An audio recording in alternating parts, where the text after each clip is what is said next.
베드로와 120명의 제자들이 오순절 성령 세례와 함께 그들이 예수 그리스도의 성령을 충만하게 경험을 했습니다. 그 후에 베드로가 성전에서 유대 백성들을 향해서 또 유대교에 입구한 이방인 신자들을 향해서 하나님의 복음을 전했습니다. 그가 전한 복음의 메시지의 핵심은 예수 그리스도께서 죽으셨으나 그가 다시 부활했다는 십자가의 죽음과 부활의 복음을 그가 증거했습니다. 베드로가 증거한 이 복음은 예수 그리스도를 믿으면 죄사함 받고 천국에 간다, 그것만을 전한 것이 아니었습니다. 베드로가 전한 복음의 메시지의 핵심인 2장 36절 말씀에 보니까 이렇게 기록이 되어 있습니다. 그런즉 이스라엘 온 집은 확실히 알지니 너희가 십자가에 못 박은 이 예수를 하나님이 주와 그리스도가 되게 하셨느니라. 여기에서 베드로가 강조해서 말한 것은 예수님이 누구시냐? 그리스도와 주님이시다라는 것입니다. 특별히 베드로가 강조한 것은 베드로가 너의 삶의, 즉 우리의 삶의 주인이 되신다라는 것을 강조를 했습니다. 그래서 베드로가 전한 이 하나님의 메시지를 듣고 나서 예수님을 믿은 사람이 당시에 적어도 3,000명 이상의 사람들이 예수님을 영접했다라고 기록이 되어 있는데, 그 예수님을 믿는 사람들을 당시에는 그 도를 따르는 사람들, follow of the way, 그 도를 따르는 사람들이라고 불렀습니다. 여기서 도를 따른다는 것은 예수님의 삶의 모습, 예수님이 살아오신 방법, 그래서 예수님을 닮아가는 삶, 그래서 예수님을 전적으로 바라보고 예수님만 닮아가기를 소원하는 사람들을 그 도를 따르는 사람들이라고 부르는 것이었습니다. 그래서 그 도를 따르는 사람들, 이 사람들은 예수님의 팔로워로서 예수님이 어떻게 살으셨는지, 예수님이 무엇을 행했는지 그것을 보고 배우고 그것을 그들의 삶으로 실천을 해내는 사람들이었습니다. 따라서 베드로가 전한 메시지, 십자가의 죽음과 부활의 복음이라는 이 메시지의 핵심은 그 도를 따라서, 예수님을 따라서 살라, 이거였습니다. 즉 예수님을 따라서 산다는 것, 그것이 베드로의 메시지였고, 사도행전 전체를 흐르는 모든 메시지의 중심 주제 역시 예수님을 어떻게 따라 살 것인가, 이것입니다. 그래서 우리가 매주마다 숙고하고 있는 사도행전은 그 시작은 무엇으로 시작합니까? 죄사함으로부터 시작합니다. 예수 그리스도를 믿으면 죄사함 받는다. 그 마지막은 무엇입니까? 천국으로 가는 겁니다. 시작은 죄사함이고 마지막은 천국입니다. 그러나 시작과 마지막을 연결시켜주는 이 중간 단계가 필요한데, 이 중간 단계가 무엇입니까? 그러면 천국 가는 백성은 이 땅에서 어떻게 살아가야 될 것인가? 이것을 가르쳐 주는 것이 사도행전의 중요한 주제이고, 우리가 그것을 지금 배우고 있습니다. 오늘 본문 역시 마찬가지입니다. 오늘 본문 역시 그 시작인 죄사함과 그 마지막인 천국 사이에 연결고리가 되는 이 땅에서의 삶을 어떻게 신자답게 살아갈 것인가, 이것을 오늘 본문이 우리에게 가르쳐 주고 있습니다. 예루살렘 교회에 스데반 집사가 순교를 당했습니다. 그 후에 예루살렘 교회에 큰 혼란이 임했습니다. 이미 아시는 것처럼 사도행전 8장과 9장으로 넘어가면서 사울이 예루살렘 교회 신자들을 핍박하고 심지어 다메섹까지 가서 신자들을 잡아서 옥에 가두려고 하는 체포영장을 들고 갔던 사건도 있었고, 그로 인해서 예루살렘 교회 믿는 신자들이 전국 각처와 주변 나라로 뿔뿔이 흩어지게 되었습니다. 그들 중에 어떤 이들이 베니게와 구브로 그리고 안디옥까지 피난을 가게 되었는데, 여기서 베니게는 이스라엘 지도를 보시면 이스라엘 지도 위쪽에 지중해 북단에 레바논이라고 하는 나라가 있습니다. 지금 현재는 레바논이지만 옛날에는 그 레바논을 베니게라고 불렀습니다. 포니시아, 즉 흔히 두루와 시돈이 있는 지역입니다. 예루살렘에서 상당히 먼 북쪽까지 피난을 갔고, 또 일부 사람들은 지중해 건너편 배를 타고 건너서 그리스와 터키 사이에 있는 사이프루스라고 하는 섬이 있습니다. 성경에서 그 섬을 구브르라고 부르고 있는데요. 그 섬까지 피난을 간 사람들이 있었고, 또 일부 사람들은 예루살렘에서 약 300마일 북쪽으로 떨어진 터키의 안디옥이라고 하는 곳까지 피난을 갔습니다. 그런 거 보니까 당시에 예루살렘 교회의 환란이 얼마나 심했는지를 알 수가 있습니다. 그래서 전국 각처와 세계 곳곳으로 유대인들과 예수님 믿는 사람들이 뿔뿔이 흩어지게 되었는데, 그들이 흩어져서 그 도를 따르는 사람들, 즉 십자가의 복음과 부활의 복음을 경험한 사람들이니까 가서 무엇을 했겠습니까? 가서 복음을 전했습니다. 복음을 전했는데 19절 말씀해 보니까 먼저 이들이 복음을 전한 대상은 유대인이었습니다. 어떤 사람들은 유대인에게만 복음을 전했습니다. 그런데 20절 말씀해 보니까 그 중에 구브루, 즉 사이프루스와 구레네는 또 아프리카 지역인데요, 그 지역 출신인 믿는 사람들, 즉 그 도를 따르는 사람들이 복음을 헬라인에게 증거하였다라는 표현이 나와 있습니다. 이들이 안디옥에 도착을 했습니다. 예루살렘에서 300마일 떨어진 북쪽에 있는 현재 터키 남부에 있는 그 도시에 도착을 해서 복음을 헬라인, 즉 이방인에게 증거하기 시작을 했는데, 누가는 본문에서 구레네 사람들과 구브로 출신 믿는 제자들이 복음을 증거할 때에 그들이 증거한 말을 아주 짧게 이렇게 표현합니다. 19절 말씀에 주 예수를 전파하니 라고 되어 있습니다. 주 예수를 전파했다. 여러분, 이것은 매우 중요한 의미가 있습니다. 우리나라가 1970년대, 80년대, 그리고 90년대 교회가 한참 성장할 때 교회에서 복음을 전할 때 주로 아주 짧은 말로 복음을 전했습니다. 무엇입니까? 예수님 믿으면 복 받습니다. 예수님 믿으면 천국 갑니다. 예수님 믿고 복 받고 천국 가십시오. 이것이 복음의 핵심 메시지였습니다. 여러분, 예수님 믿고 복 받고 천국 간다는 것은 결코 잘못된 복음이 아닙니다. 그러나 예수님 믿고 복 받고 천국 갑니다. 여기에는 복음은 복음이지만 약간 부족한 것이 있습니다. 오늘 그것을 우리가 이 말씀을 통해서 알아보려고 합니다. 구브로와 구레네 출신 믿는 제자들이 증거, 것은 주 예수. 그것을 좀 풀어서 얘기하면 예수님께서 주님이시다라는 것이었습니다. 예수님께서 주인이시다라는 메시지를 증거했습니다. 이것이 당시에는 매우 파격적인 선포였는데, 왜 그런가 하면 당시에는 이스라엘뿐만 아니라 지금 안디옥, 구브로, 그리고 베니게, 이 모든 지역을 로마가 다스리고 있었습니다. 로마가 다스리고 있었고, 로마 제국이 다스리고 있는 이 지역에서는 로마 황제가 최고였습니다. 그 누구도 로마 황제에 다른 누구에게 경배를 드린다는 것은 로마 제국에 대한 반역으로 취급을 받았습니다. 당시에 예수 믿는 사람들이 나가서 증거한 것을 우리는 흔히 복음이라고 합니다. 복음을 헬라어로 유앙겔리온이라고 하는데, 이 유앙겔리온이란 이 말은 예수님 믿는 제자들이 처음으로 사용한 단어가 아닙니다. 여러분 얼굴을 보니까 이거 굉장히 처음 듣는 것처럼 저를 쳐다보시지만, 제가 1월달 첫째 주에 사도행전을 시작을 하면서 이 유앙겔리온의 의미가 무엇인지를 여러분들에게 말씀을 전했습니다. 여러분들이 이미 잊으셨을지라도 다시 한번 반복을 하도록 하겠습니다.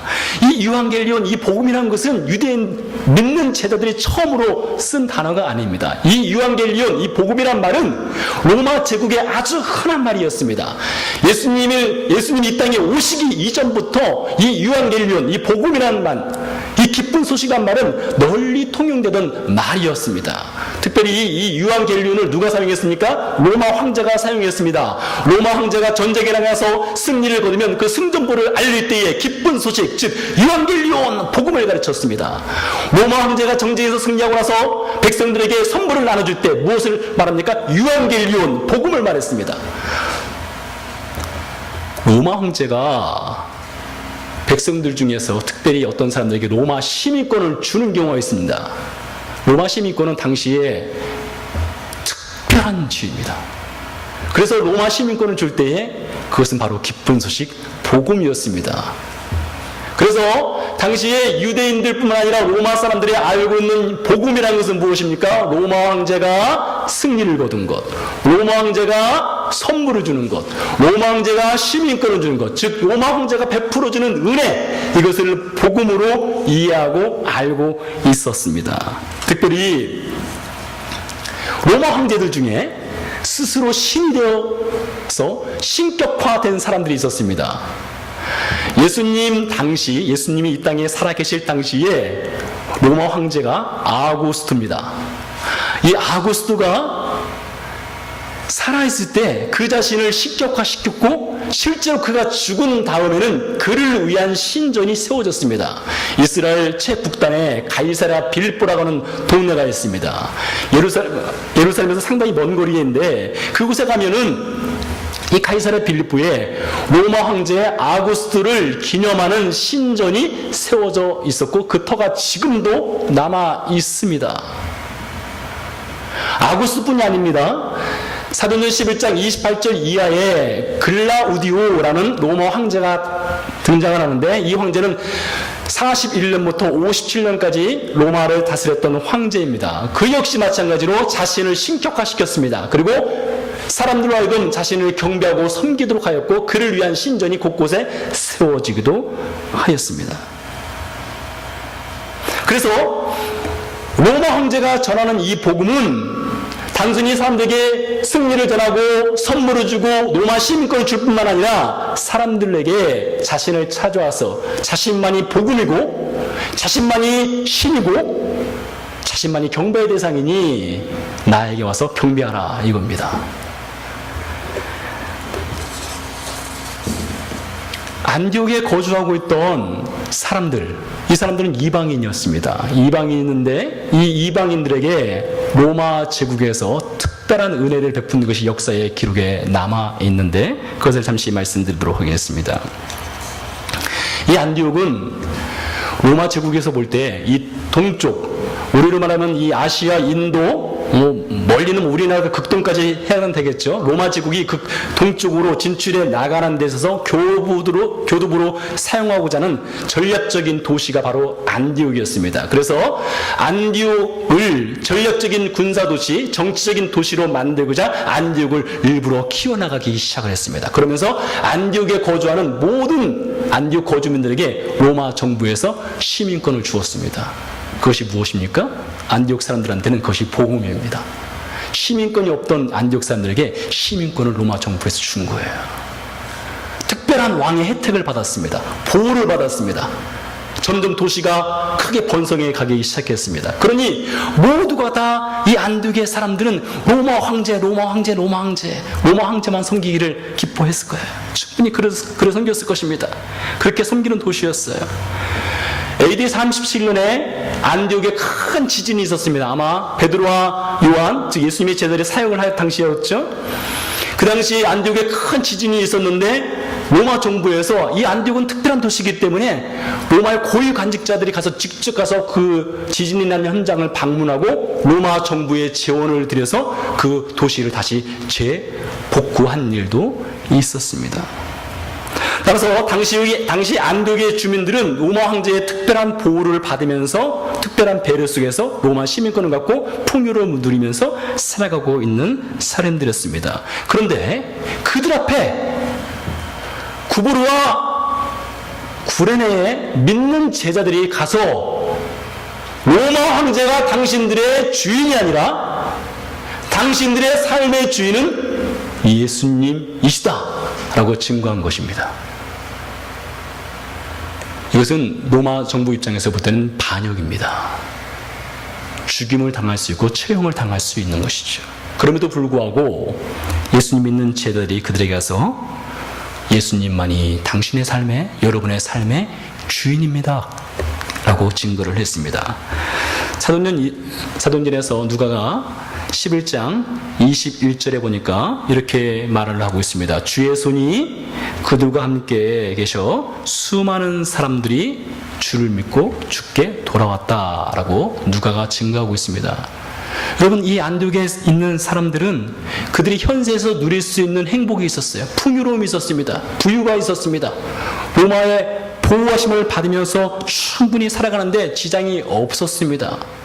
그러나 그들이 만약에 로마 황제의 보호하심 속에서 살던 그들이 로마 황제가 그들의 삶의 주인이 아니고 예수께서 우리의 삶의 주인입니다 라고 고백하는 그 순간 이들은 그들이 누리고 있던 모든 혜택을 박탈당할 수 있는 위기에 처한 수 있었습니다. 그럼에도 불구하고 안디옥에 거주하는 많은 사람들이 주님께 돌아올 수 있었던 것은 주의 손이 그들과 함께 있었기 때문입니다. 무엇입니까? 그들 스스로는 이 안디옥에 있는 사람들 스스로 또 구브로와 고레네에 믿는 신자들이 가서 증거했다고 해서 복음이 그렇게 증거되어 있는 것이 아닙니다. 어떻습니까? 하나님께서 이 증거는 입술에 말씀의 능력을 주시고 또 그 안에서 그 복음을 듣는 사람들의 마음의 문이 열리게 해주심으로 말미암아 그들이 복음을 듣고 주님께 돌아올 수 있게 되었습니다. 누가는 증거합니다. 예수 그리스도를 믿고 주님께 돌아온 사람들을 향해서 수많은 사람들이 믿고 죽게 돌아왔더라. 이것이 바로 복음의 진수입니다. 무엇입니까? 회개란 무엇입니까? 회개란 것은 돌이키는 것입니다. 로마 황제에게 무릎을 꿇었던 그들을, 로마 황제를 경배하고 숭배했던 그들이 일어나서 로마 황제가 우리의 삶의 주인이 아니고 우리의 삶의 유일한 주인은 예수님이십니다. 예수님 앞에 무릎을 꿇고 예수님께 돌아오는 것, 이것이 회개이고 이것이 복음의 핵심 내용인 것입니다. 예수님 믿으면 복받고 천국 갑니다. 복음은 복음입니다. 그러나 돌이킴이 없다면, 예수님이 우리의 삶의 주인 된다는 것을 인정하지 않고 복만 받기를 구한다면 이것은 그리스도인의 삶이 아닙니다. 지난주에 영어 이름으로는 폴 민젠이라고 하고 우리 한국 이름으로는 현각이라고 하는 불교 법명이죠. 현각이라고 하는 승려가 있는데 이 승려가 25년 동안 한국 생활을 정리하면서 한국 불교를 떠나겠다라고 선언을 하면서 한 메시지를 그의 SNS에 올린 글이 있었습니다.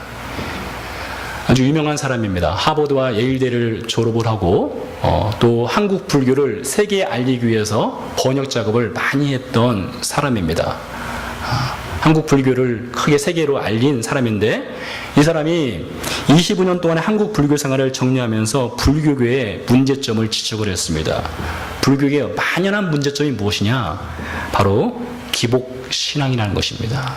기복신앙이라는 것은 이 땅에서 잘 먹고 건강하게 오래 살고 자녀들만 잘 되기를 바라는 현세에만 뜻을 두고 현세에만 소망을 두는 그런 삶, 그것이 바로 기복입니다. 그것을 지적을 하면서 한국 불교는 소망이 없다라는 식으로 그가 SNS에 글을 남겼습니다. 그리고 이번 8월 달에 자기가 한국을 완전히 떠나겠다 이렇게 선언을 하였습니다. 승려 현각이 지적한 한국 불교의 만연한 기복주의 신앙은 단순히 불교만의 문제가 아닙니다. 불교를 향해서 그렇게 말하기 전에 우리 교회가 이미 옛날부터 썩어질 대로 썩어진 문제점 중에 하나가 바로 기복주의 신앙입니다. 이 땅에서 복 받는 것, 이 땅에서 잘 먹고 이 땅에서 건강하게 오래 사는 것, 그것만을 위해서 하나님을 신앙하는 것, 하나님을 믿는 것, 그것이 바로 기복입니다. 교회는 이미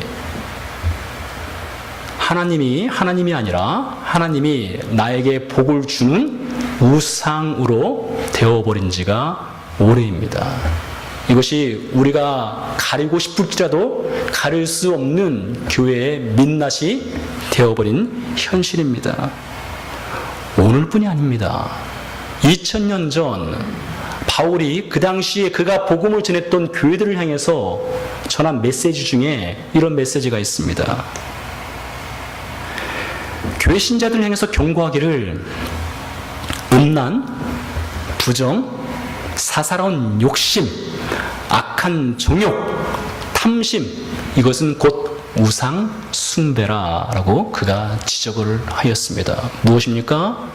2000년 전에도 기복, 현세에만 뜻을 두고 현세의 소망을 두고 천국의 삶은 바라보지도 않고 하나님은 나에게 복을 주는 도구, 수단, 그런 경배의 대상으로 섬기고 살았던 것을 바울이 지적을 했는데 2000년 전이나 2016년이나 변함이 없이 똑같은 이 기복만을 바라는 그러한 신앙생활을 하는 사람들이 있다는 것입니다. 그런데 그렇게 삶을 살아가는 사람들 가운데 안디옥에 있는 예수님을 믿는 사람들, 그 사람들 주 예수를 그 입술로 고백하고 로마 황제가 우리의 신이 아닙니다, 로마 황제가 우리의 경배의 대상이 아닙니다 라고 그들이 돌이켜서 주님께 돌아왔다는 것은 이건 실로 놀라운 것입니다.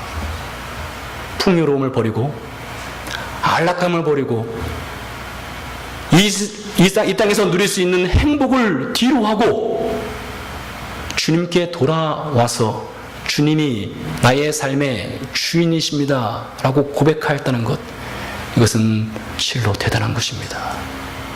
근데 그들이 대단하지만, 그들이 고백했지만 그 고백이 있을 수 있도록 이끌어주신 하나님이 계셨습니다. 지금도 터키 안디옥에 가면 예수님 시대 이후에 그곳에서 신앙생활을 했던 사람들의 교회터가 그대로 남아 있습니다. 교회터들 중에는 케이브 처치라고 해서 동굴 교회들이 있습니다.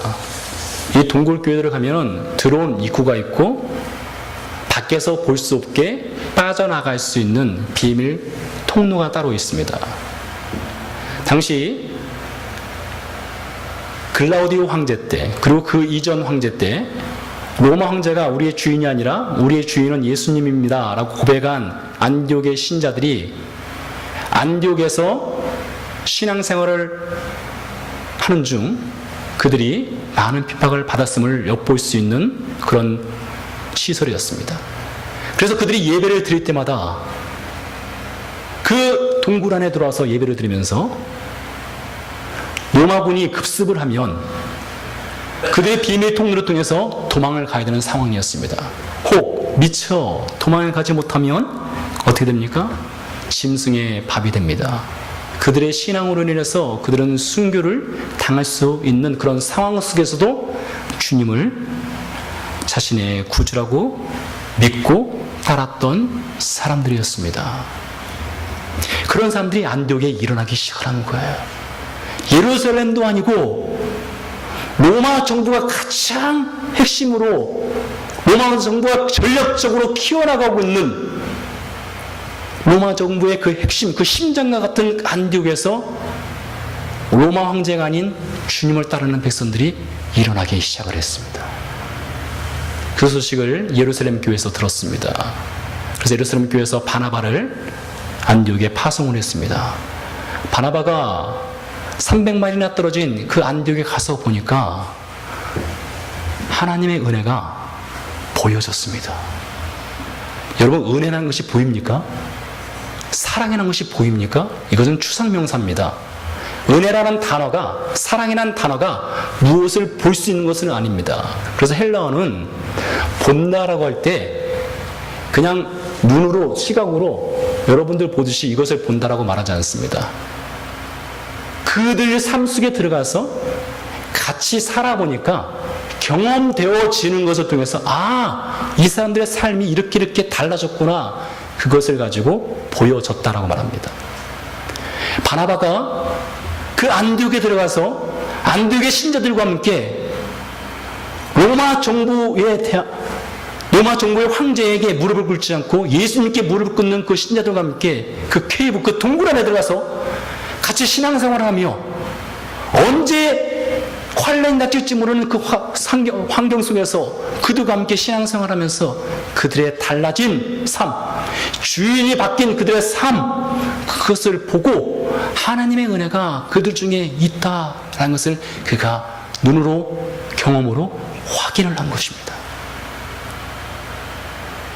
여러분, 하나님 은혜가 저와 여러분에게 있다라고 할 때 이것은 경험이 되어지는 겁니다. 그냥 추상적으로 하나님의 은혜가 있어, 하나님의 은혜, 이것이 아니라 내 삶 속에, 우리의 삶 속에 그 하나님의 은혜는 삶의 열매로 반드시 드러나게 되어 있습니다. 바나바가 그것을 본 거예요. 바나바가 안디옥의 사람들의 그 달라진 삶의 열매를 본 것입니다. 그래서 그가 기뻐했습니다. 그런 다음에 안디옥에서 약 86마일 북쪽으로 더 떨어진 다소로 그가 직접 찾아갔습니다. 누구를 찾아간 것입니까? 바로 예루살렘에서 사역을 하다가 자신의 고향으로 내려간 사울을 찾아간 것이에요. 사울을 찾아가서 그를 데리고 안디옥으로 데려왔습니다. 안디옥으로 사울을 데리고 와서 사울과 바나바가 열심히 1년 동안 안디옥 교회를 섬기며 사역을 하였습니다. 그때 26절 말씀에 보니까 비로소 그리스도인이라 일컬음을 받게 되었다.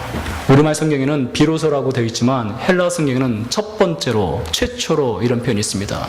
그래서 그리스도인이라는 표현을 최초로 사용한 곳이 어디냐? 바로 안디옥입니다. 예루살렘 교회에서는 예수님 믿는 사람들을 그 도를 따르는 사람들이라고 표현을 했고, 안디옥에서는 최초로 예수님 믿는 사람들, 예수님을 삶의 주인으로 모신 사람들을 그리스도인이라고 불렀습니다. 지금도 그렇지만 이 그리스도인이라는 표현은 두 가지 양면성이 있습니다. 첫 번째 면은 좋지 않은 면이 있고, 두 번째는 좋은 면이 있어요. 흔히 예수쟁이라고 하지 않습니까? 예수쟁이. 저도 어릴 때 여러 번 그런 말 들었습니다. 저게 미쳤구나. 저게 미쳐가지고 지금 집안 말아먹으려고 하는구나. 이런 말도 들어봤었습니다.